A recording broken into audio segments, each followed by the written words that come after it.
Osiem, Tenoya, Tenoan Sayam and Siaya, Sayoyaqua, Tlachin Newman, One Hot and Squalwin, Nata Uns, Latash Shaman, Tanalachan, Osahano Kameo, Squamish.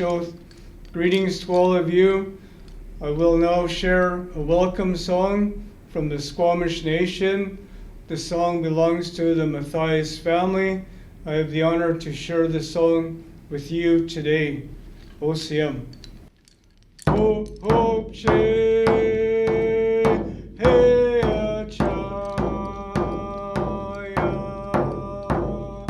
Ho ho che hey a chaya. Ho hey hey hey. Hey a chaya. Ho ho che hey a chaya. Ho ho che hey a chaya. Ho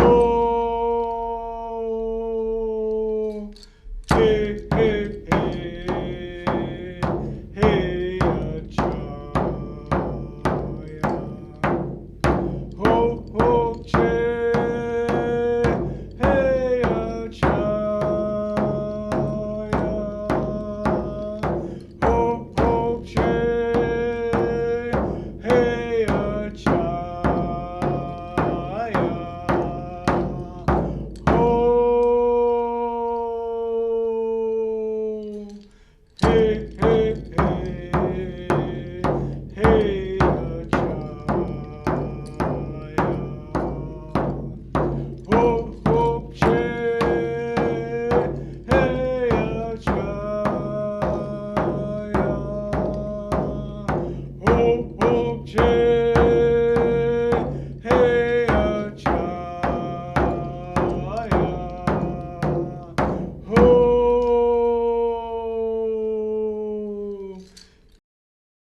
hey hey hey a chaya.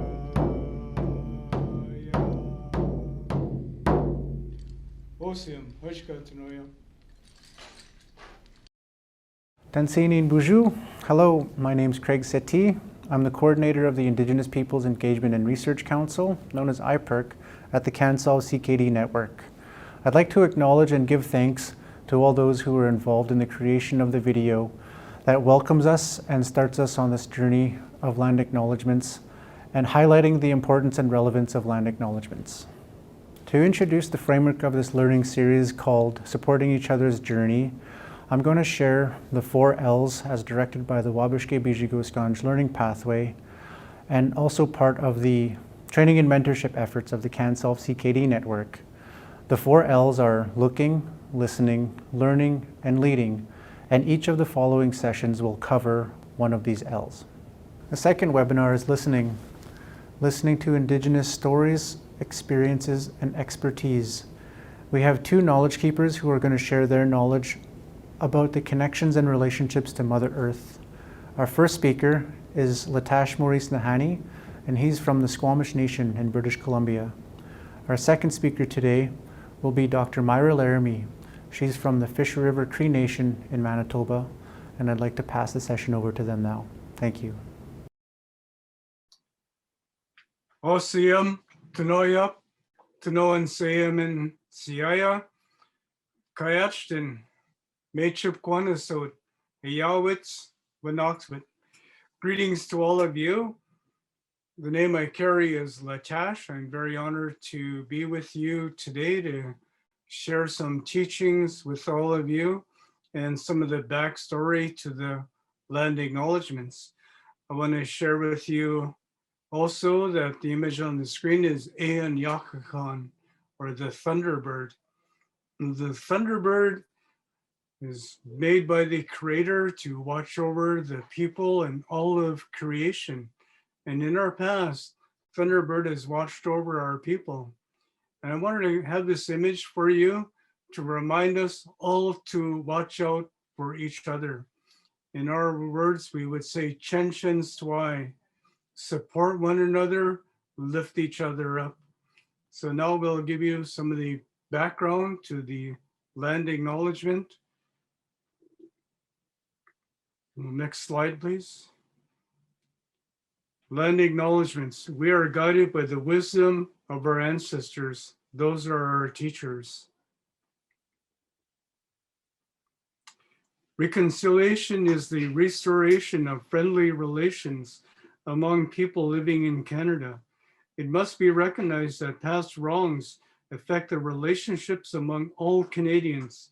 The federal government bears the responsibility to correct unjust policy that did harm to First Nations people. Protocol. Land acknowledgements are part of a larger protocol for First Nations people on the West Coast. From a traditional point of view, we know that all of the land in what is now BC is the homeland of an Indigenous group of people.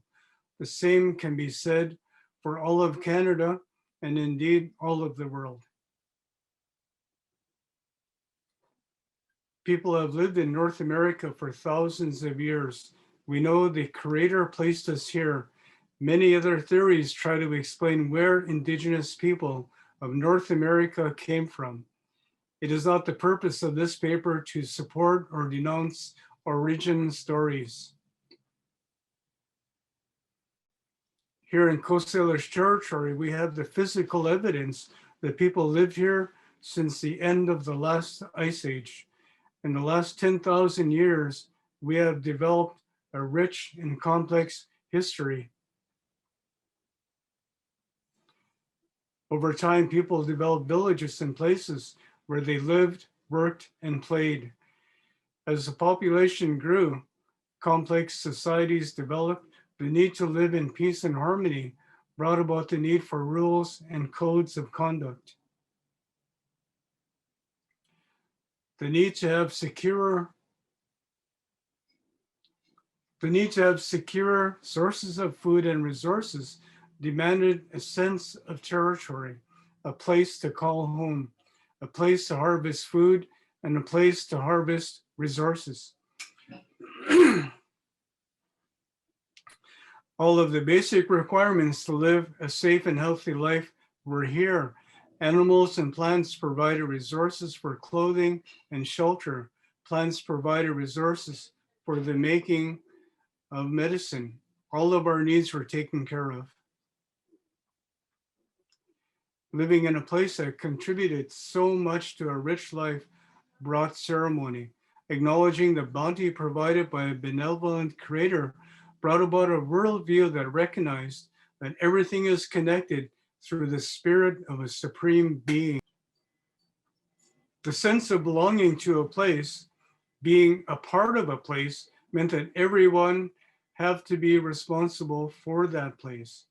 Everyone has that sense of belonging. Our ancestors lived in a land of abundance. Others coveted our land, and so centuries of war ensued. We defended our right to live freely on the lands of our ancestors.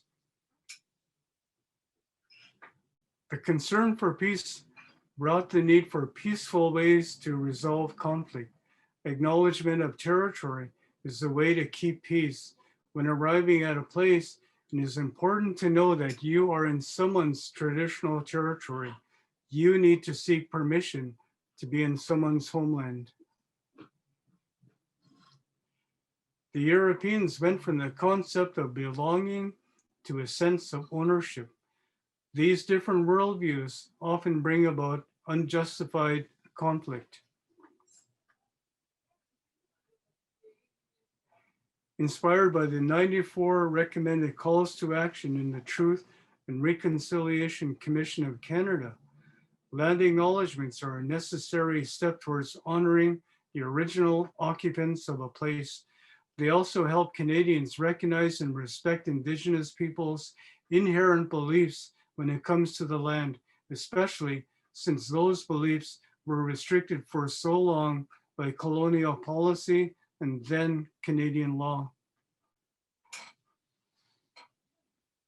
The Royal Proclamation of 1763 was issued by King George III on October 7, 1763. It established a basis for governing the North American territories lost by France to Britain in the Treaty of Paris, 1763. It introduced policies meant to take land from Indigenous people and to assimilate the Indigenous population to British rule. In effect, we lost a war without ever having fought a war. A foreign power took power from another foreign power and announced themselves as the rulers of land that has been our land since time immemorial. Thank you.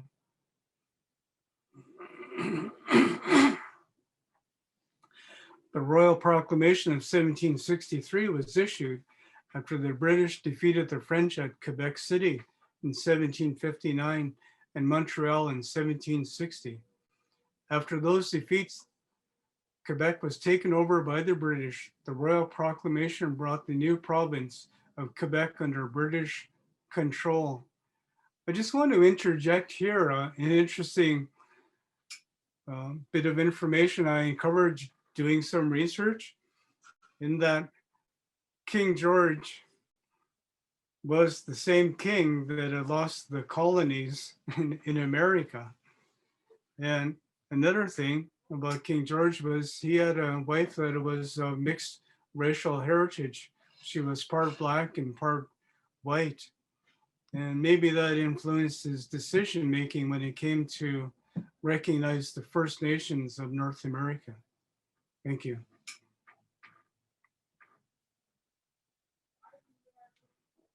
The Royal Proclamation made new laws by a foreign government. Settlers were not allowed to buy land belonging to Indigenous people. Only the British monarch could do this. The Indigenous people were not consulted about this new reality. This so-called acquisition of Aboriginal homelands is disputed by First Nations in BC to this day. When Canada became a nation in 1867, the federal government followed the laws established by the British regarding land and created the Indian Act. Canada negotiated 11 treaties with Indigenous peoples between 1871 and 1921. The lands involved in these treaties are in the provinces, or in the prairie provinces, northeastern British Columbia, northwestern Ontario, and the Northwest Territories. The Royal Proclamation is still important and is often referred to when there is a dispute about ownership of land in Canada. The Royal Proclamation, excuse me, the Royal Proclamation explicitly states that Aboriginal title has existed and continues to exist, and that all land would be considered Aboriginal land until ceded by a treaty. The Royal Proclamation is enshrined. The Royal Proclamation is enshrined in Section 25 of the Constitution Act. This section of the Charter of Rights and Freedoms guarantees that nothing can terminate or diminish the Aboriginal rights outlined in the proclamation.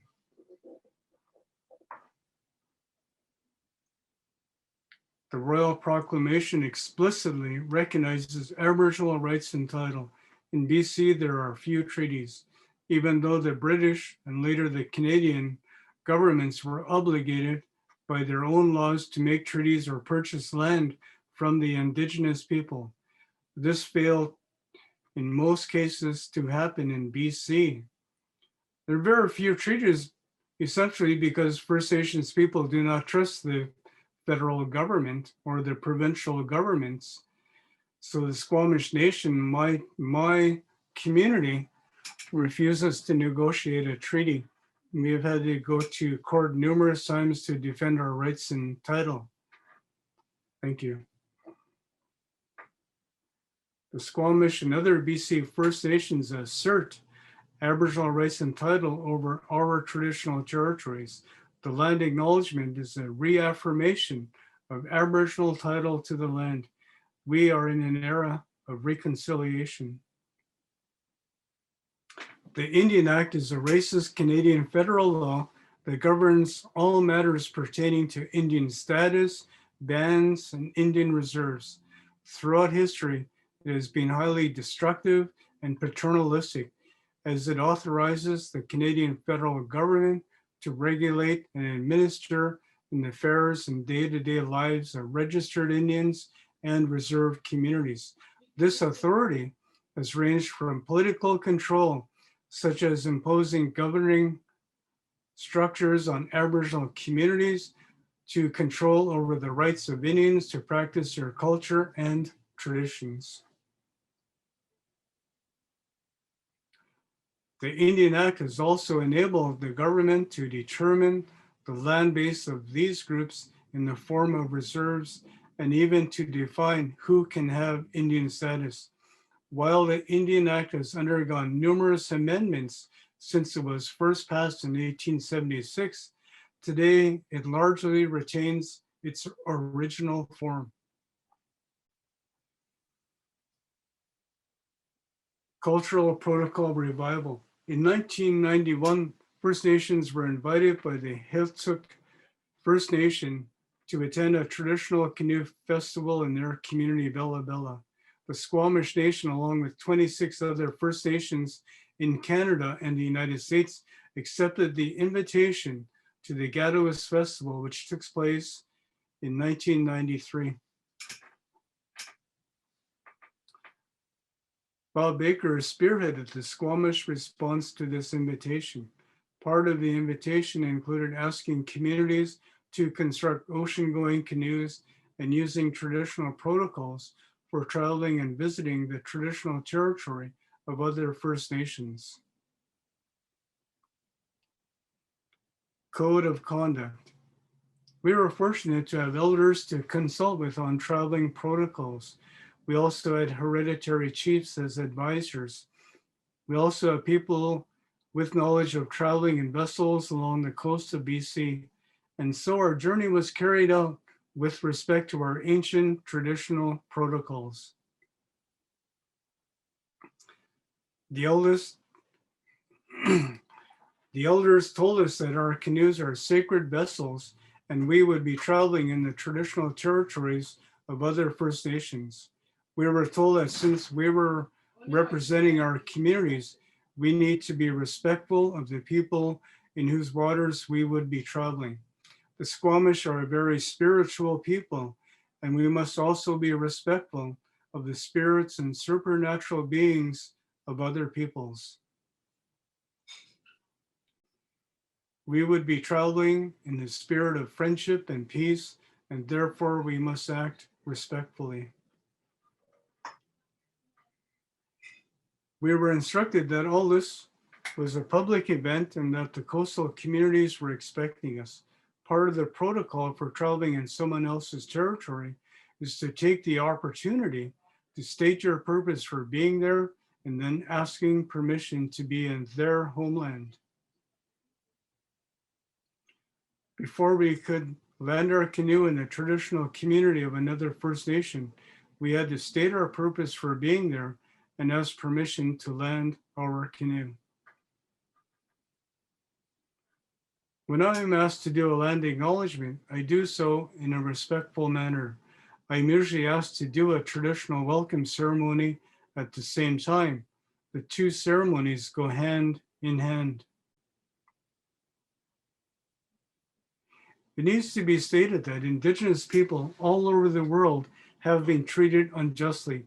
Their lives and culture have been under assault by modern nations for centuries. The United Nations is trying to bring about justice for Indigenous people. UNDRIP, the United Nations Declaration on the Rights of Indigenous Peoples. UNDRIP reads in part, affirming that Indigenous people are equal to all other peoples, while recognizing the right of all peoples to be different, to consider themselves different, and to be respected as such. affirming also that all peoples contribute to the diversity and richness of civilizations and cultures, which constitute the common heritage of humankind. Affirming further that all doctrines, policies, and practices based on or advocating superiority of peoples or individuals on the basis of national origin or racial, religious, ethnic, or cultural differences are racist, scientifically false, legally invalid, morally condemnable, and socially unjust, reaffirming that Indigenous peoples in the exercise of their rights should be free from discrimination of any kind. Concerned that Indigenous people have suffered from historic injustices as a result of their inter alia, their colonization and dispossession of their lands, territories, and resources, thus preventing them from exercising, in particular, their right to develop in accordance with their own needs and interests, recognizing the urgent need to respect and promote the inherent rights of Indigenous peoples, which derive from their political, economic, and social structures, and from their cultural, spiritual traditions, histories, and philosophies, especially their rights to their lands, territories, and resources. Recognizing also the urgent need to respect and promote the rights of Indigenous peoples affirmed in treaties, agreements, and other constructive arrangements with states. Reconciliation. Reconciliation. We live in an era of reconciliation. It is important that all Canadians understand their history. Injustices of the past need to be recognized. In telling the truth, we will all be able to live together in harmony and mutual respect.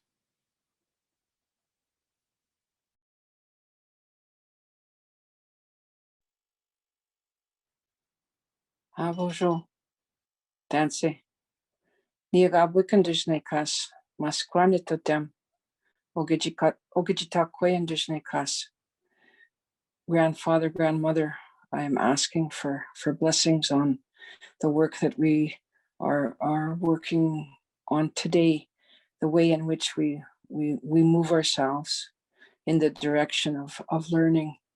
I ask grandfathers that we be in harmony with all spirit, and that the things that we have to share are for purposes of our children and our grandchildren, and those who do not yet know what it is that we have to share in our laws, in our beliefs, in our ways, in our protocols. I thank you for the time to be able to come to do that. And I am with great awe in the picture that is in front of me while I do my presentation. Grandfather, thank you. And nephew, thank you for bringing that forward. My work today is to do with laws that we have been given, and in particular, there is a law that is been given to us called the Great Binding Law. We call that Ogiji Tabaka Nagayan, written at Turtle Lodge by these following people: Florence Painter, Mary Maitreashing, David Crishane, Dr. Harry Bone, Wally Swain, Dennis Whitebird, Darcy Linklater, and Henry Skywater. And I do not presume to present each of their names. That is theirs to share in the language. And so I want to introduce the Great Binding Law in my hopes in the language to say Ogiji Tibakini Giwen, and that's the law that connects us all. And the law, as has been said, spoken before, that we have with Mother Earth is a profound law, and that it's the law that connects us all again. And through this law, we're all given our unique languages, songs, ceremonies, ways of life, teachings, and stories. We are all given our ways of loving and taking care of Mother Earth. And in this presentation, I want to spend time on that notion of Mother Earth. As a child growing up, I was always told to watch where I put my footprints, and that when I take and make footprints in a place, that if I turn around to look, that where I was should be as it was when I first arrived in that place. And so if we go to the bush, we clean up ourselves, what we had there. Fire, we clean up. It's no garbage. We put away our things that we used, and we try and leave Mother Earth as she presented herself to us. And when we think about the spirit of Mother Earth, Kishimantu gave us all a way of life, and we come from the spirit world and flow through the earth. We all return to the spirit world and to the earth when our journey on earth has been completed. But through Mother Earth, she planted the seeds of life. And in the original instructions, she showed us how to be and how to sustain our relationships with her and all that she has given to us. It is seen by all Indigenous peoples, I believe, around the earth, that even though they may not call her Ni Mama Nanaki, our mother is alive, and she is the original mother of life. She has a living spirit, and she is sacred. Mother Earth is so beautiful.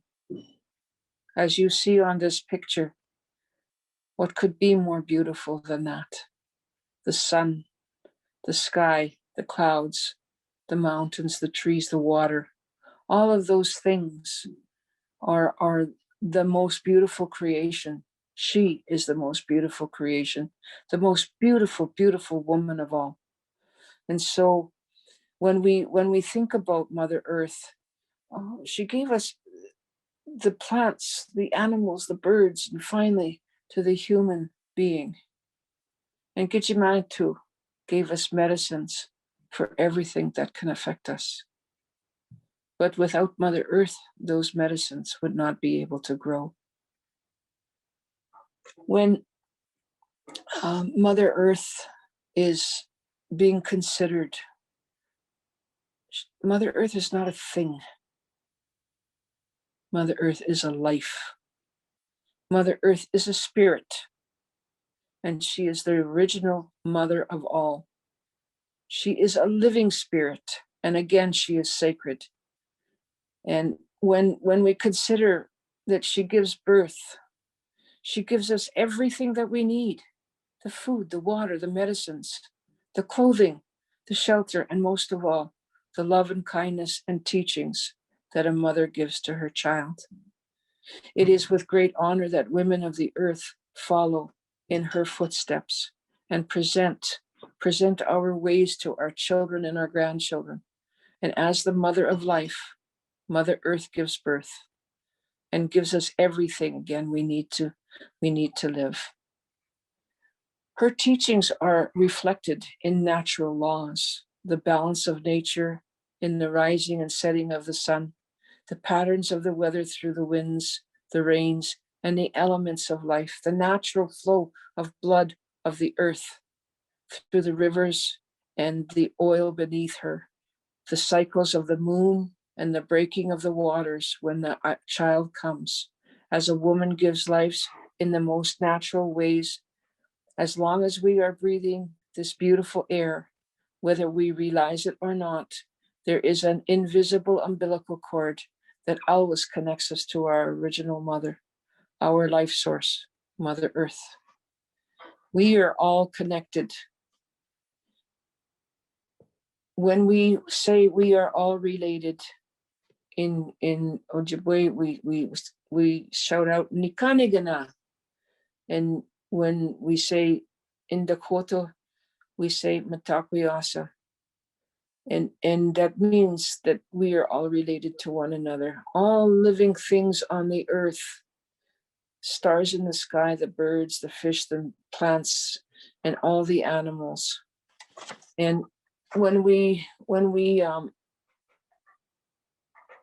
think about the human life that we've been given, and the recognition of our relation to all other creations around the earth, we have to continue to follow the original instructions and live in balance and harmony as with the natural laws. It is the human being that has severed these natural laws and connections to Mother Earth and has lost its connection to her natural laws. There was a time in the 1980 part of my life where our grandpa came to visit us here in Winnipeg. And when we listened to him, he talked about this disconnection. He talked about this time when there would be something that came here to stop the world cold from functioning, to stop the people from acting stupid, because it had been recognized by the spirit world that human beings were acting stupid. And that's the words that Grandpa used when he came to see us. And he said, we needed this bug to come.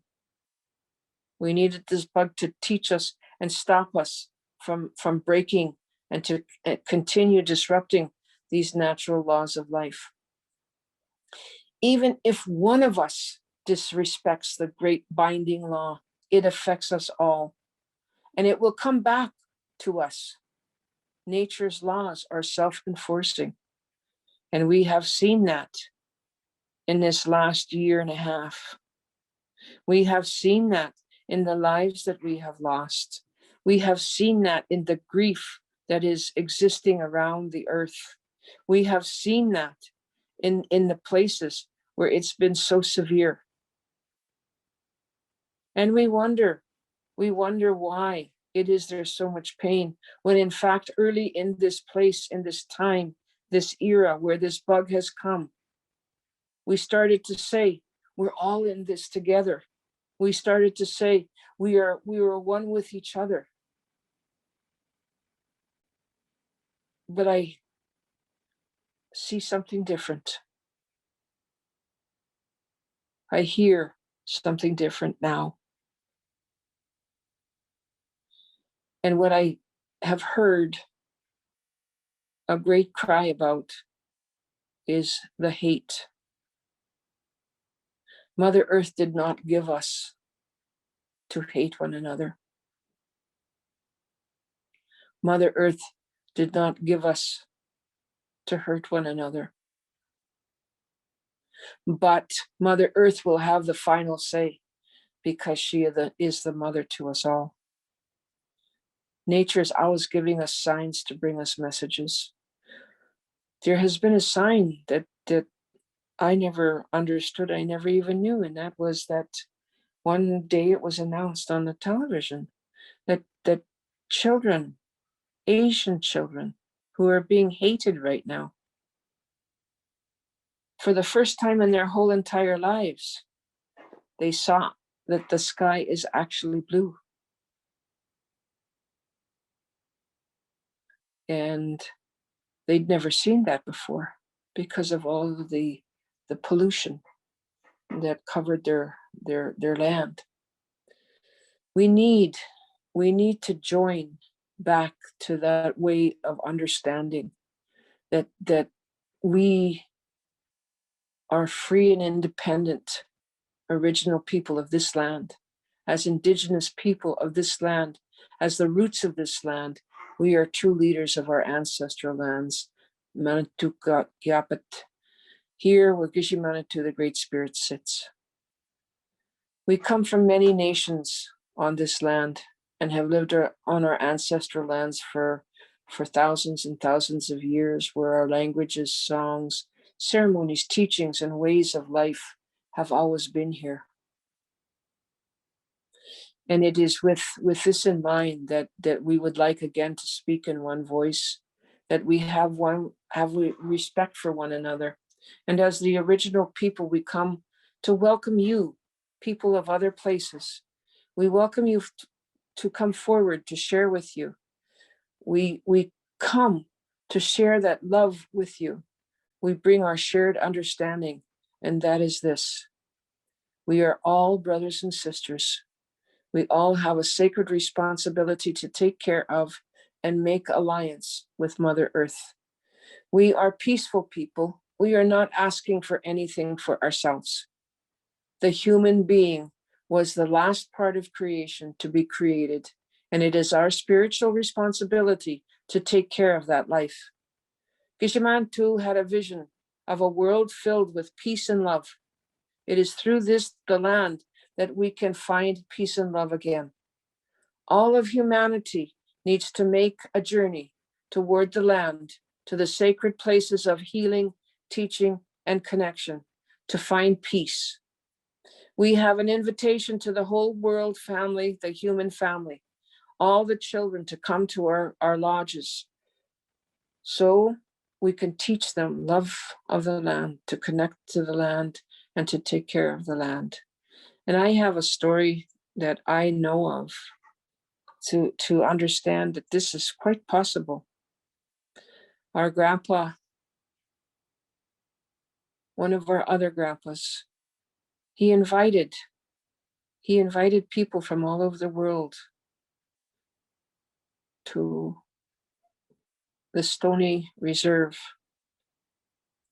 3,000 people up to a time gathered together to listen to our teachings, to hear what Indigenous people had to share. This went on for 13 years, and I was lucky enough to be one of the young people who made their way to the All Nations gatherings. And we make that same invitation to humans.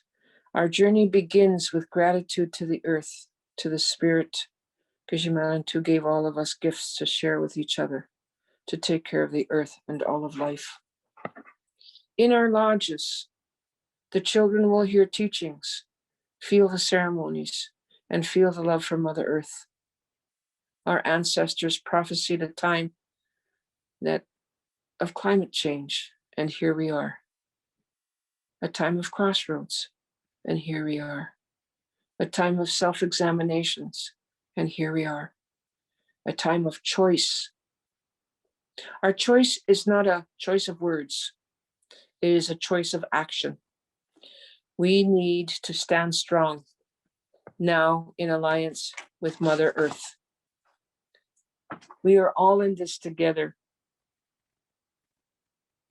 Today, we call on the nations of the world to join us in the spirit of the original instructions to care for Mother Earth together and to find true peace. It will require a peaceful journey back to the earth to find our direction for our survival. As one of our great Lakota leaders of the past, Crazy Horse, said, upon suffering, the Red Nation shall rise again. It will be a blessing for a sick world, a world filled with broken promises, selfishness, and separations, a world longing for light again. I see a time long after the skies have gone dark, grown dark and dirty, and the water has become bad smelling. I see a time of the seventh generation when all the colors of mankind will gather under the sacred tree of life, and one whole earth will become one circle again. Ekose. Nigach for listening to our great binding law. And as I know that people have traveled North America, traveled across the waters to other places, there is a time to find with the all Indigenous people that they all too have a great binding law. And to these laws, I ask that we start again and continue to live by them. Oh, pretty much.